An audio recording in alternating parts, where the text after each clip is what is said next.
Bulletin में सबसे पहले आपको खबर दें, कराची में आयशा मंजिल के करीब आग से मुतासर इमारत से एक और शख्स की लाश निकाली गई है। जहां बहक अफराद की तादाद 5 हो गई है। मजीद किसी शख्स की मौजूदगी के खदशे के पेश नज़र इमारत में सर्चिंग का ऑपरेशन दोबारा शुरू कर दिया गया। मखदूश इमारत को सील कर दिया गया है, जबकि बिल्डिंग कंट्रोल अथॉरिटी की टीम जायजा लेगी कि इमारत रिहाइश के काबिल भी है या नहीं। SSP फैसल अब्दुल्ला चाचड़ का कहना है कि कूलिंग के अमल में वक्त लगेगा। रेस्क्यू एहलकार एक एक कमरे में जाएंगे। रेस्क्यू ऑपरेशन मुकम्मल होने के बाद तफ्तीशी टीम शवाहिद जमा करेगी। आग लगने की वजूहात ताहाल सामने नहीं आई। गुज़िश्ता शाम फर्नीचर की दुकानों में लगने वाली आग के नतीजे में 74 फ्लैट्स, 130 से ज़ायद दुकानें मुतासर हुई। मैं कस्टमर को डील कर रहा था, अचानक जो है आग का गोला जो है वो लपका और ऑन फॉन देखते ही देखते जो है उसने कार्रवाई शुरू कर दी। ये रेस्क्यू ऑपरेशन कंप्लीट नहीं हुआ, तो इसलिए इस वक्त कोई भी हतमी बात कहना कि ये रीज़न था जिसकी वजह से आग लगी वो कबलस वक्त होगा, क्योंकि जब रेस्क्यू अपना काम कंप्लीट करता है उसके साथ ही फिर जो हमारे तफ्तीशी टीम है वो फिर अपने जो तफ्तीश के मराइल शुरू कर देती है। जो भी एविडेंसेस होती है वो कलेक्ट करती है। जो अभी तक बाहर से एविडेंसेस हैं वो कलेक्ट किए जा चुके हैं, लेकिन हतमी कोई बात भी नहीं की जा सकती। अपेरेंटली यही लगता है कि किसी शॉर्ट सर्किट से हुआ है। कराची में आयशा मंजिल के करीब मार्केट में आग लगने के वाक़े में 5 अफराद जाम बहक हो गए हैं। आग से मुतासरा इमारत के मकीनों में बिल्डिंग को गिराए जाने से मुताल्लिक बातों पर गम और गुस्सा भी पाया जा रहा है। तफसीलात बताएंगे काशिफ मुश्ताक।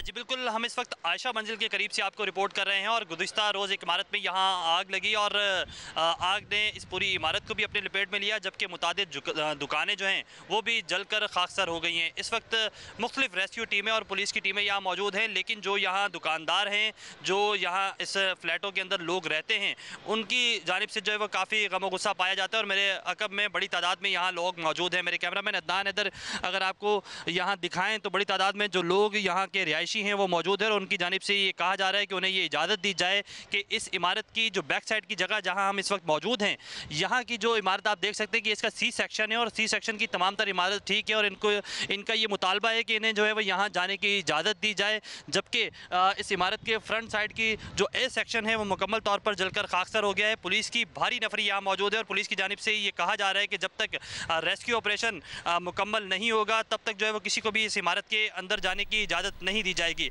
इस्लामाबाद हाई कोर्ट ने FIA को बुशरा बीबी और लतीफ़ खोसा की ऑडियो के फोरेंसिक का हुक्म दे दिया है। दरख्वास्त की कॉपी DG ISI को भी भेजने का हुक्म। जस्टिस बाबर सत्तार ने कहा कि तहकीकात की जाए कि सबसे पहले ऑडियो कहां से जारी हुई। पैमरा बताए कि लोगों की निजी गुफ्तगू कैसे TV चैनल्स पर नशर हो रही है। वकील लतीफ़ खोसा ने कहा कि वकील और मुवक्किल के दरमियान गुफ्तगू पर इस्तेहकाक होता है। जस्टिस बाबर सत्तार ने कहा कि बिग बॉस सब सुन रहा होता है, आपको तो पता होना चाहिए। जस्टिस बाबर सत्तार की बात पर अदालत में कहे लग गए।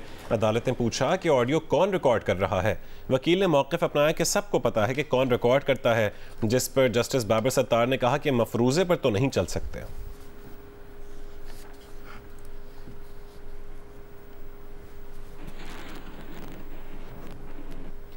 इंतखाबी फहरिस्तों की दुरुस्ती तक इंतखाबी शेड्यूल जारी करने से रोकने की दरख्वास्त पर समाअत के दौरान chief justice Islamabad high court justice Aamir Farooq ने दरख्वास्त गुजार से कहा कि अदालत आ गए हैं कि पूरे पाकिस्तान का रिकॉर्ड खोल कर बैठ जाएं। इंतखाबी फहरिस्तों की दुरुस्ती किसका काम है? हाई कोर्ट का तो इसमें कुछ लेना देना नहीं। आप इलेक्शन कमीशन से रुजू करें। इलेक्शन कमीशन को दरख्वास्त दी गई है तो दरख्वास्त के साथ लगाएं, उस पर जल्द ऑर्डर का कह देंगे।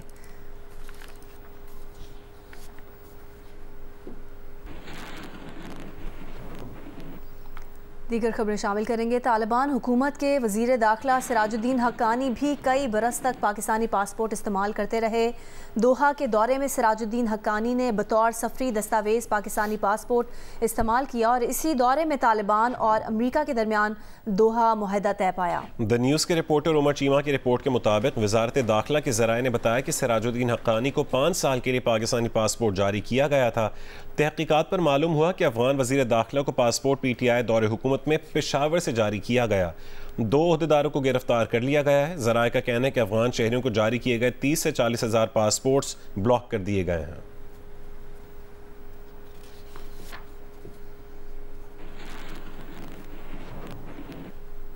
अफगान वज़ीर के पाकिस्तानी पासपोर्ट के इस्तेमाल पर रिपोर्ट देखी है। तर्जुमान का कहना है कि हक़ाइक़ के बाद जवाब दिया जाएगा। तर्जुमान दफ्तर ख़ारजा ने कहा है कि हमें अमरीकी हुक्काम से अफगान शहरियों की अमरीका मुंतकली से मुतालिक अपडेट लिस्ट मिली है।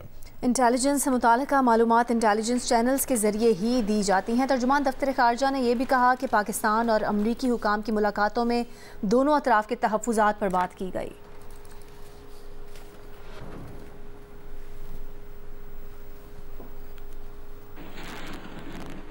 Army chief general Asim Munir ने कहा है कि गैर कानूनी मुकीम गैर मुल्की पाकिस्तान की सलामती मईशत को बुरी तरह मुतासर कर रहे हैं। गैर कानूनी गैर मुल्कियों को बाइज्जत तरीके से भेजा जा रहा है। उनकी वापसी का फैसला हुकूमत ने पाकिस्तान के वसी तर मफाद में किया। दौरे पेशावर में आर्मी चीफ को सिक्योरिटी की मजमूई सूरत हाल और इंसदाद दहशतगर्दी के खिलाफ कार्रवाइयों पर ब्रीफिंग दी गई। आर्मी चीफ की इंसदाद दहशतगर्दी की मुख्तलिफ कार्रवाइयों में बहादुरी का मुजाहरा करने वाले अफसरान और जवानों से भी मुलाकात हुई।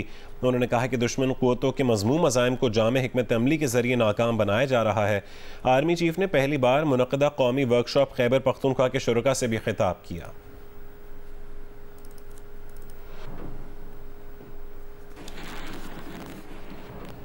साबिक army chief general retired Qamar Javed Bajwa cipher case में बतौर गवाह पेश हो सकते हैं। द न्यूज़ के एडिटर इन्वेस्टिगेशन अंसार अब्बासी की रिपोर्ट के मुताबिक ज़राए का बताना है कि साबिक army chief general retired Qamar Javed Bajwa ने बानी PTI को मायूस ना करने की जानिब इशारा दे दिया है। वो साइफर केस में बतौर गवाह पेश होने के लिए तैयार हैं, लेकिन उन्हें अदालत में पेश होने के लिए फौजी हुकाम से इजाज़त की ज़रूरत पड़ सकती है। साइफर केस की गुज़िश्ता समाअत के बाद सहाफ़ियों से गुफ्तगू करते हुए बानी PTI ने कहा था कि वो केस में जनरल रिटायर्ड बाजवा और अमरीकी सिफारत खाने के हुकाम को बतौर गवाह शामिल करेंगे। इससे कबल बानी PTI ने इल्ज़ाम आयद किया था कि साबिक आर्मी चीफ ने सब कुछ अमरीकी सिफारतकार डोनाल्ड लू की हिदायत पर किया।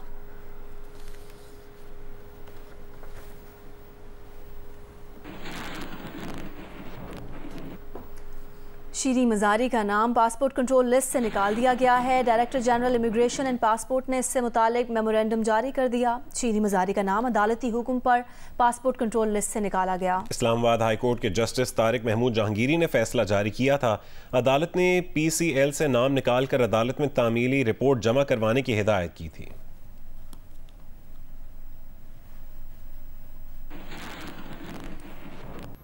गजा वॉर रूम में ताज़ा तरीन अपडेट्स के साथ हाजिर हैं और आपको बताएं कि गजा पर इसराइल के वहशियाना हमलों को 2 माह आज मुकम्मल हो गए हैं, लेकिन फ़लस्तीनियों की नस्लकुशी ताहाल ना रुक सकी। रात भर बमबारी का सिलसिला जारी रहा। मुगाजी कैंप से 10 अफराद की लाशें निकाली गई हैं। इसराइली फ़ौज की ज़मीनी कार्रवाई में मज़ीद 2 फ़ौजियों की हलाकत की तस्दीक कर दी गई है। कहा, ज़मीनी ऑपरेशन में हलाक इसराइली फ़ौजियों की तादाद 86 हो गई है।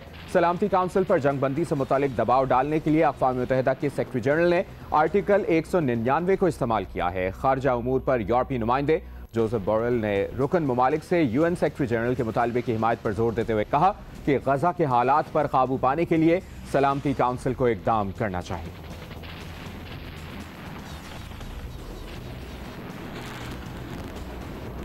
डॉक्टर्स विदाउट बॉर्डर्स ने न्यूयॉर्क में अक़वाम मुत्तहिदा के दफ्तर के सामने फ़लस्तीनियों की हिमायत में मुजाहिरा किया और गजा में जंगबंदी का मुतालबा किया।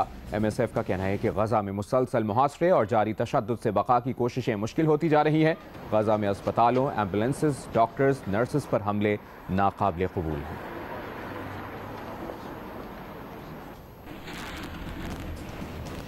गजा वॉर रूम से ताज़ा तरीन अपडेट्स आपने जानी। आप जियो न्यूज़ के साथ रहिए।